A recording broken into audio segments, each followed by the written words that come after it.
दोस्तों, आज हम बात करेंगे बिहार के एक ऐसे रहस्यमयी साधु की जिसने कभी कैलाश पर्वत पर चढ़ने की नहीं सोचा था। उसके जीवन का बस यही उद्देश्य था कि वो इस ज्ञान को प्राप्त कर ले जो हर मानव जीवन का मूल उद्देश्य होता है, और उसने उसी उद्देश्य को पूरा करने के लिए कैलाश पर्वत को चुना।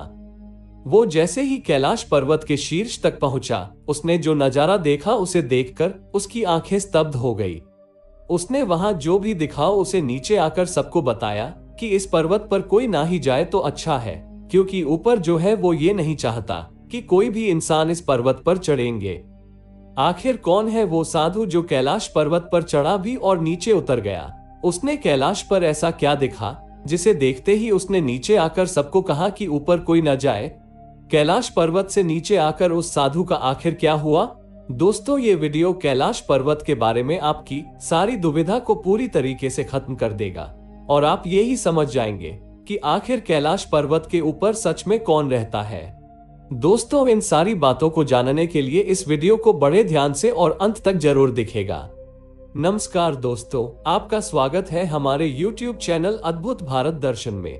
वीडियो अच्छा लगे तो वीडियो को लाइक कर चैनल को सब्सक्राइब करना न भूलेंगे। वीडियो को शुरू करने से पहले आप सबों से अनुरोध होगा, एक बार सच्चे दिल से कमेंट बॉक्स में जाके हर हर महादेव लिख दीजिएगा। तो चलिए वीडियो को शुरू करते हैं। ये करीबन 600 साल पहले की कैलाश पर्वत तब भी वैसा ही था जैसा आज है, परंतु उस वक्त के लोग और आज के लोग भी जमीन और आसमान का अंतर है। ये सच्ची कहानी है एक गुरु और एक शिष्य की, जिसने अपनी गुरु से ऐसा अध्यात्म का ज्ञान लिया कि बाद जाकर उसका गुरु ही उसका शिष्य बन गया। जी हाँ, आपने बिल्कुल सही सुना है दोस्तों, हम बात कर रहे हैं बिहार में स्थित बोध गया के महान आध्यात्मिक गुरु बिलाराप्पा के बारे में।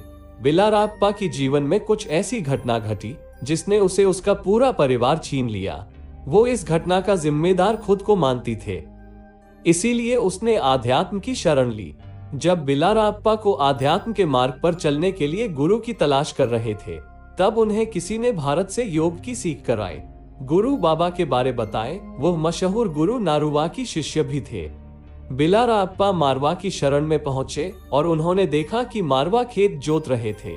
बिलाराप्पा ने उन्हें देखते ही खेत जोतने शुरू कर दिया।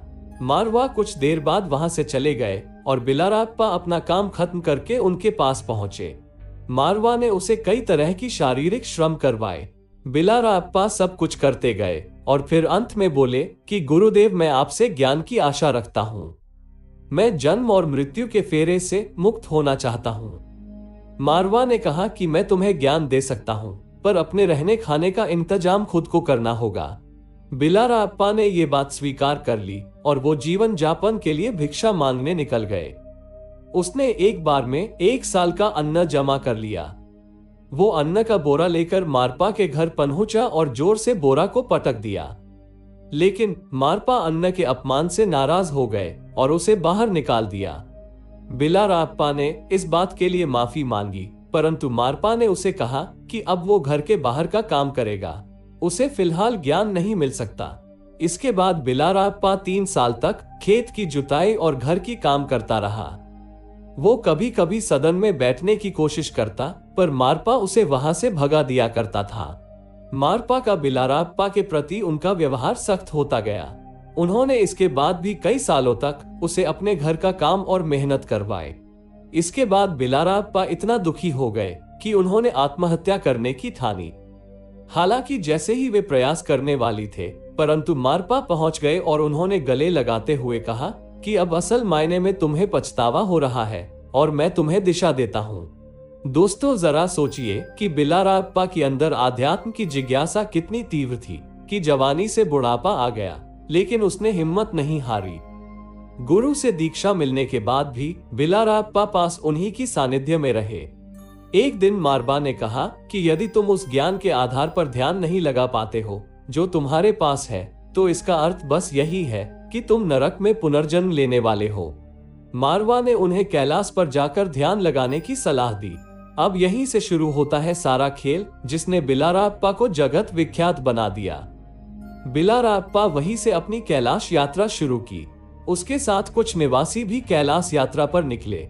कैलाश पर पश्चिम की ओर से चढ़ाई शुरू की। कैलाश चढ़ाई में सबसे पहले गुरलासे नाम की जगह आती है।